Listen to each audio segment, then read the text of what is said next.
현대인의 생명을 위협하는 대표적인 질환, 암. 현대의학의 3대 암 치료법은 외과적 수술과 항암제 및 방사선 치료. 하지만 말기암인 경우 암 완치는 고작 20%. 첨단 현대의학도 암을 불치병으로 남겨놓은 상황인데 현대의학이 풀지 못하고 있는 불치병들, 그 해법을 면역력 강화에서 찾고자 하는 시도들이 새롭게 관심을 모으고 있다.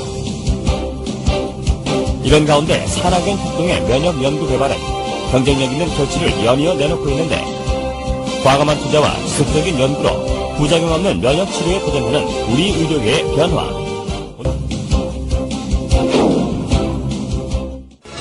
천연 생약제에서 추출한 성분으로 만든 항암 기능성 식품이 국내에서 처음으로 개발돼서 이르면 이달 안에 시판될 예정입니다. 주용호 기자가 전합니다. 항암과 암치료 부작용이나 성인병을 예방하기 위해 개발된 기능성 식품입니다. 해모힘과 해바톤으로 이름 지어진 이들 식품은 생체 손상을 막고 조혈과 면역 증진, 생체 조직의 재생을 촉진하는 기능을 발휘합니다. 이러한 효능을 입증하기 위해 쥐에게 암세포를 투여해봤습니다. 암세포가 계속 전이되는 왼쪽 쥐와는 달리 기능성 식품을 투여한 오른쪽 쥐에서는 암세포 억제 효과가 나타났습니다.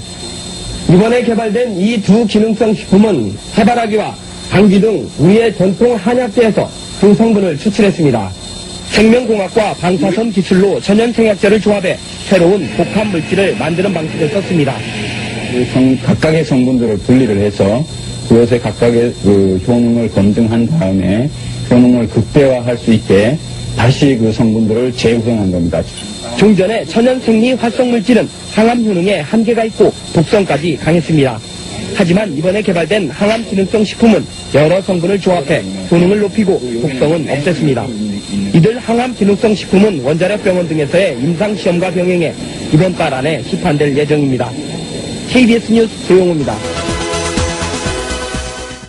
환자의 면역력을 탁월하게 높여주는 새로운 생약 복합제가 국내 연구진에 의해 개발됐습니다.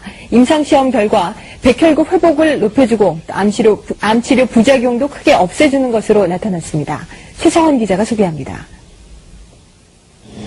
생약을 섞어서 만든 해모임이란 생약물질입니다. 원자력 연구소는 천연생약제 30여 종을 집중 분석한 끝에 당귀와 천궁, 백작약 등을 재합성해 이 생약물질을 만들었습니다. 이들 생약제에는 면역을 활성화시키고 조혈장애를 없애는 황산화물이 있는데 연구팀은 이 성분들을 재구성하는 방법으로 면역 증강물질을 개발했습니다.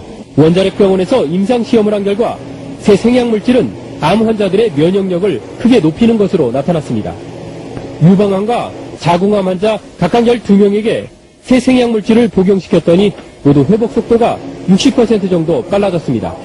특히 이 생약 복합제는 암치료에 따른 염증이나 구토 같은 부작용을 크게 줄일 수 있는 것으로 나타났습니다. 암 환자들은 치료를 받으면서 기력이 떨어져 문제가 됐지만 생약 복합제를 복용한 환자의 80%가량이 기력 회복에 큰 도움이 됐다고 답했습니다. 해모임을 먹은 환자들은 전신 무력감이 많이 없어져서 더 약을 요구하는 환자들이 많았습니다. 연구팀은 이 물질에 대한 2, 3차 임상시험을 거쳐 신약 개발에 나설 계획입니다. KBS 뉴스 최성원입니다. 한국원자력연구소가 정부 출연 연구기관으로서는 처음으로 기술 출자를 통한 벤처기업을 설립했습니다. 이번 투자는 금전이 아닌 기술 투자에서 연구기관 벤처 창업의 새로운 모델로 평가받고 있습니다. 대전에서 이정우 기자가 보도합니다. 천연 생약 복합 조성물인 해모임입니다. 한국원자력연구소가 중장기 연구개발 사업으로 개발한 이 생약 복합제는 동물 실험과 암 환자 임상실험에서 효능이 입증되고 있습니다. 이 물질은 임상실험 결과 면역세포 회복 증진과 염증 등의 부작용 억제 효과가 뛰어나고 방사성 치료에 의한 암 발생 억제 효과도 60% 이상 높은 것으로 확인됐습니다.